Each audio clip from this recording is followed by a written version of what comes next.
नमस्कार दोस्तों, एक बार फिर स्वागत है आप सभी का आपका अपने यूट्यूब चैनल स्टडी लोक पे। तो भाई आज की इस क्लास में हम बात करने वाले हैं आपके सॉफ्टवेयर इंजीनियरिंग के चैप्टर नंबर 3 की। और चैप्टर नंबर 3 में आपको हमने 2 क्वेश्चन करा दिए थे, जिसमें आपका कोकोमो मॉडल था। उसमें हमने कोकोमो मॉडल के टाइप्स वगैरह और जो लाभ हानि फीचर्स वगैरह होते हैं वो सारे बता दिए थे। उसके बाद आपको बताया था एसपीएम के बारे में, सॉफ्टवेयर प्रोजेक्ट मैनेजमेंट के बारे में। और उसके बाद यहाँ पर हम शुरुआत करने वाले हैं आपकी प्रोजेक्ट प्लानिंग के लिए, यानी कि किस तरह से एक सॉफ्टवेयर के लिए जो प्लानिंग है वो की जाती है, इसके बारे में हम यहाँ पर बात करेंगे।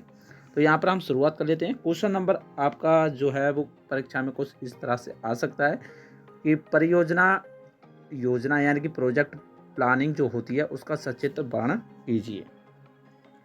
तो व्यवहार्यता अध्ययन चरण यानी कि स्टडी फेज के तुरंत बाद जो आपका आवश्यकता विश्लेषण है और विनिर्देश चरणों को शुरुआत से पहले जो आपका प्रोजेक्ट है वो उसकी योजना बनाई जाती है। कहने का मतलब ये है, जब क्लाइंट आपके पास आता है सॉफ्टवेयर बनवाने के लिए, कोई भी चीज़ डेवलप करवाने के लिए, तो उसके बाद उससे वहाँ पर जो उसकी रिक्वायरमेंट होती है उसके अनुसार उस सॉफ्टवेयर की जो प्रोजेक्ट है, जो प्लानिंग है, वो वहाँ पर की जाती है।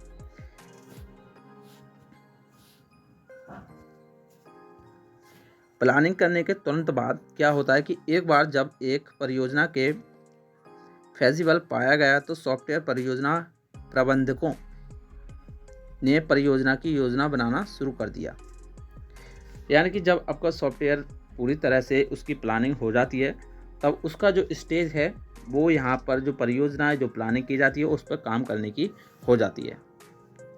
उसके बाद है कि किसी भी विकास चरण के शुरू होने से पहले परियोजना की योजना पूरी हो जाती है। यानी कि कोई भी आपका सॉफ्टवेयर डेवलपमेंट हो, उसकी जो परियोजना है, जो प्लानिंग है, वो परियोजना के अनुसार आपकी यहाँ पर कंप्लीट हो जाती है।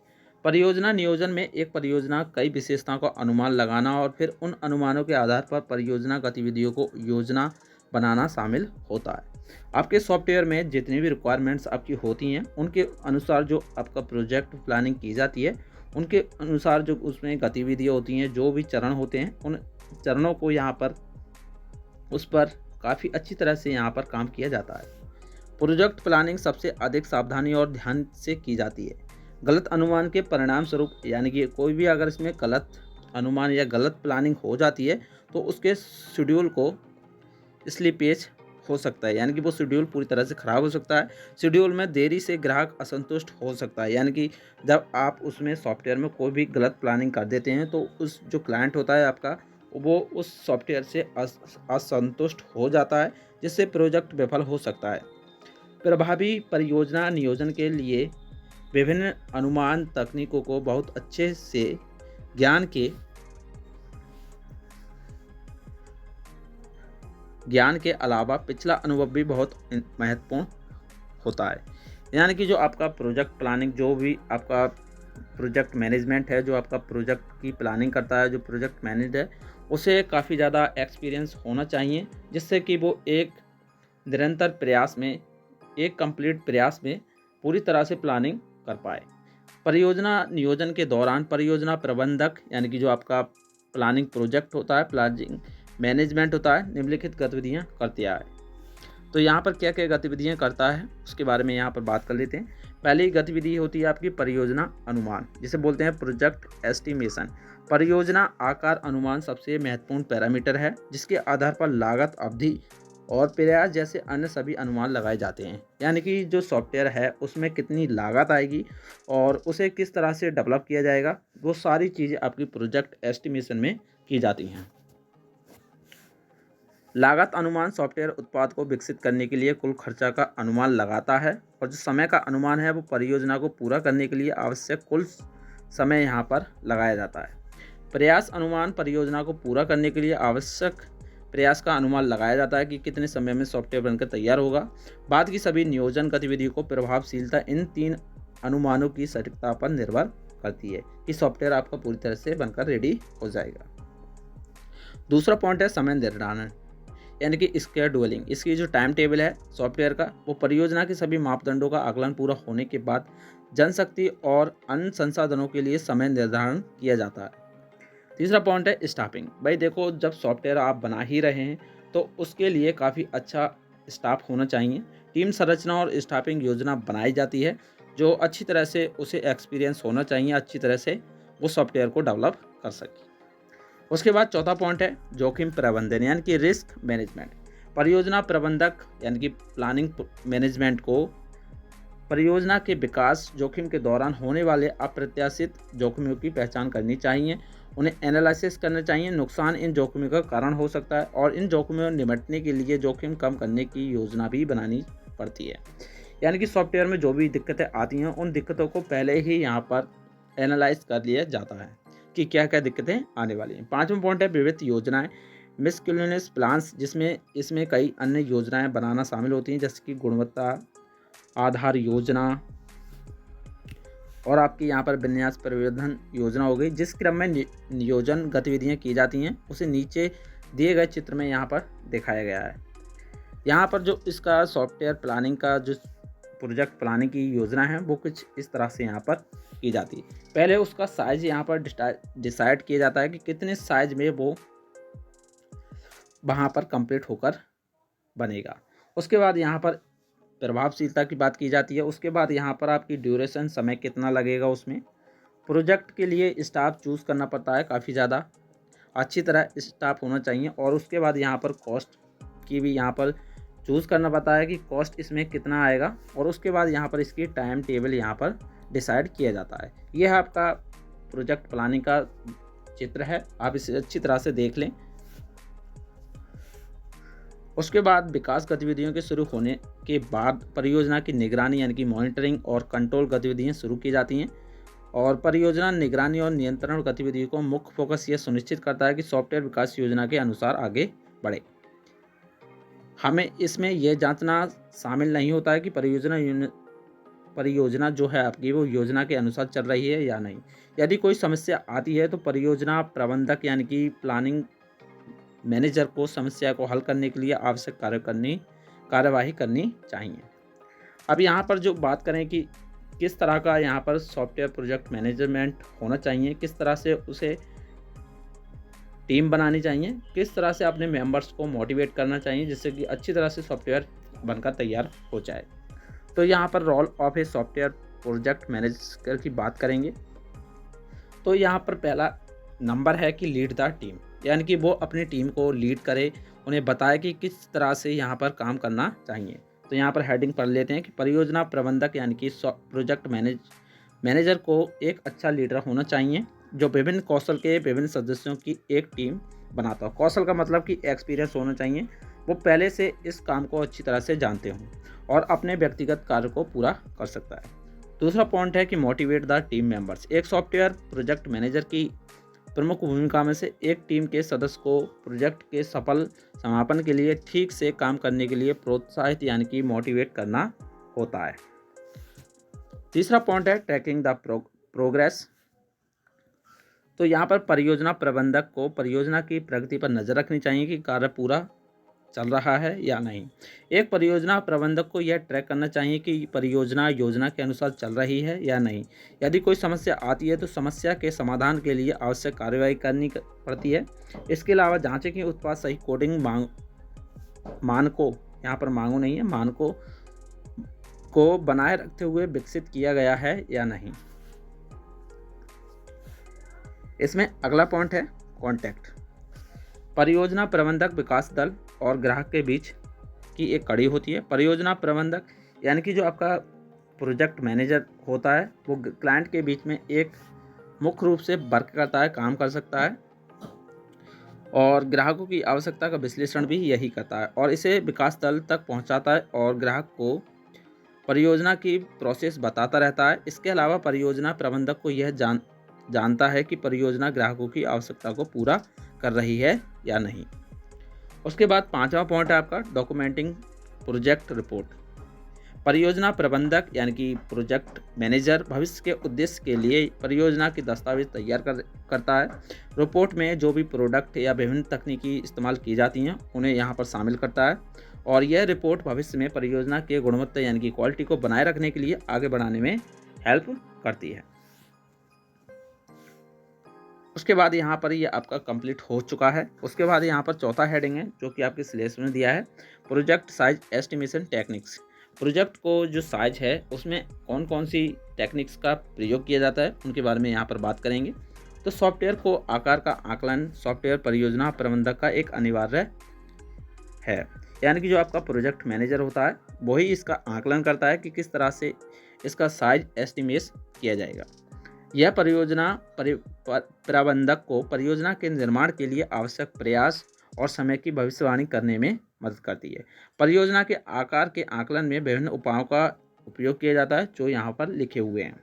पहला उपाय होता है कोड की पंक्ति, यानी कि लाइन्स ऑफ कोड, जिसे LOC कहा जाता है। दूसरा पॉइंट है ER संख्याओं की संस्थाओं की संख्या, यानी कि number of entities in ER diagram. Seema point है विस्तृत डेटा प्रवाह आरेख में प्रक्रियाओं की कुल संख्या, यानी कि total number of processes in details data flow diagram. उसके बाद यहाँ पर कार्य बिंदु व फंक्शन पॉइंट है।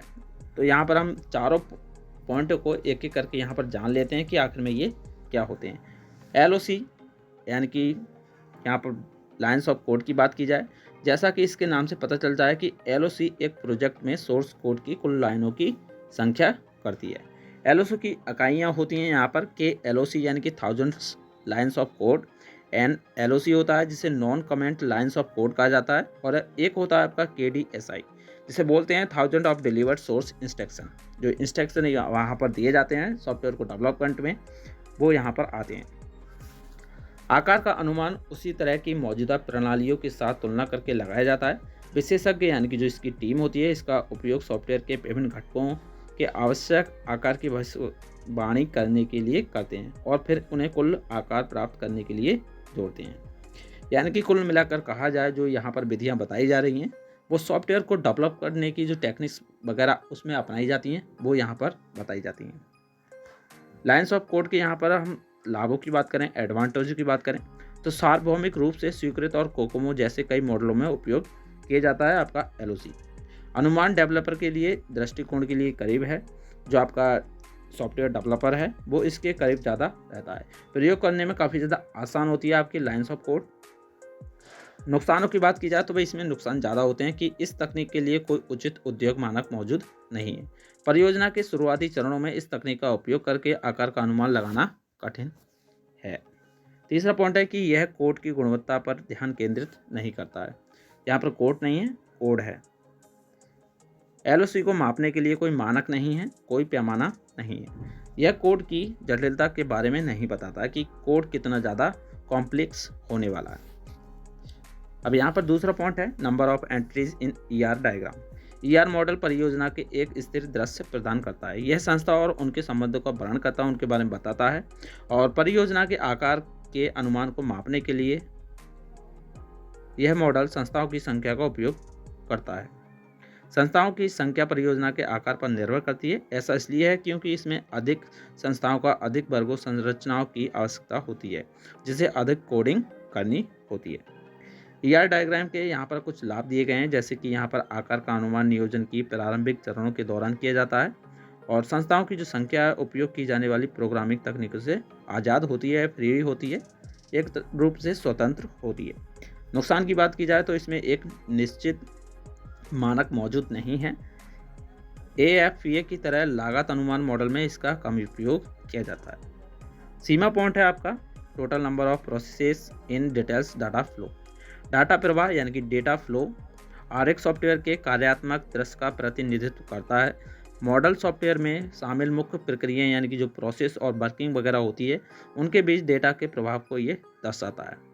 सॉफ्टवेयर आकार की भविष्यवाणी करने के लिए DFT यानी कि डेटा फ्लो डायग्राम में कार्यों की संख्या का उपयोग किया जाता है। समान प्रकार की पहले से मौजूद प्रक्रियाओं का अध्ययन किया जाता है और प्रक्रिया के आकार का अनुमान लगाने के लिए उपयोग किया जाता है आपका ये। प्रत्येक प्रक्रिया के अनुमानित आकार का योग अंतिम अनुमानित आकार देता है। उसके बाद आपका अगला पॉइंट है फंक्शन पॉइंट एनालिसिस यानी कि कार्य बिंदु। इस पद्धति में सॉफ्टवेयर द्वारा समर्थित कार्यों की संख्या और प्रकार का उपयोग फंक्शन पॉइंट अकाउंट को खोजने के लिए किया जाता है। फंक्शन बिंदु के विश्लेषण चरण यहाँ पर दिए गए हैं, जैसे कि प्रत्येक प्रस्ताव प्रस्तावित प्रकार के कार्यों की संख्या की गणना करता है। असम आयोजित फंक्शन पॉइंट्स की गणना करना होता है, प्रभाव की कुल डिग्री का पता लगाना होता है, कंप्यूटर वैल्यू एडजस्टमेंट फैक्टर भी यहाँ पर देखने के लिए मिल जाता है और फंक्शन पॉइंट अकाउंट का यह भी पता लगाता है। फंक्शन पॉइंट के यहाँ पर कुछ लाभ दिए गए हैं, जैसे कि यहाँ पर इसका उपयोग परियोजना नियोजन के प्रारंभिक चरणों में आसानी से किया जा सकता है। यह प्रोग्रामिंग भाषा से स्वतंत्र होती है और इसका उपयोग विभिन्न परियोजनाओं की तुलना करने के लिए किया जाता है, भले ही वो विभिन्न डेटाबेज या भाषा का इस्तेमाल करके बनी हों।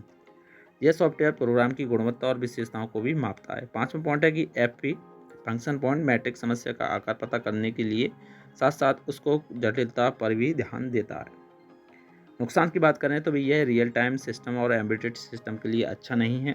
कोकोमो जैसे कई लागत अनुमान मॉडल एलओसी यानी कि लाइन्स ऑफ कोड का उपयोग करते हैं और इसलिए एफपीसी को एलओसी में परिवर्तित किया जाता है, यानी कि फंक्शन पॉइंट को यहाँ पर एलओसी में चेंज किया जाता है।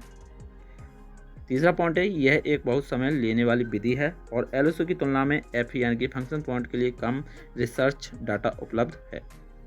फंक्शन पॉइंट के लिए उच्च स्तर की जानकारी होनी आवश्यक है। तो ये आपका चैप्टर कंप्लीट हो चुका है पूरी तरह से।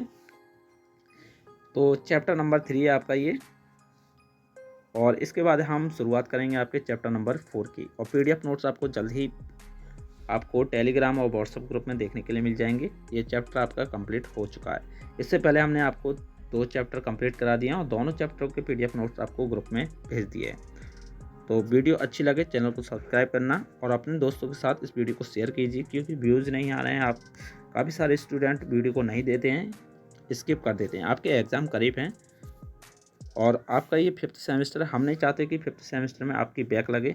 बैक लगना 5th सेमेस्टर में काफ़ी ज़्यादा प्रभावशाली होता है, क्योंकि इससे बच्चों का करियर ख़राब हो जाता है। अगर आपकी फाइनल ईयर में बैक लग जाती है तो आपको कोई भी कंपनी जॉब नहीं देती है। तो इसलिए ध्यान रखें, अच्छी तरह से मेहनत करें। तो चलिए अब चलते हैं, मिलेंगे अगली वीडियो में। धन्यवाद।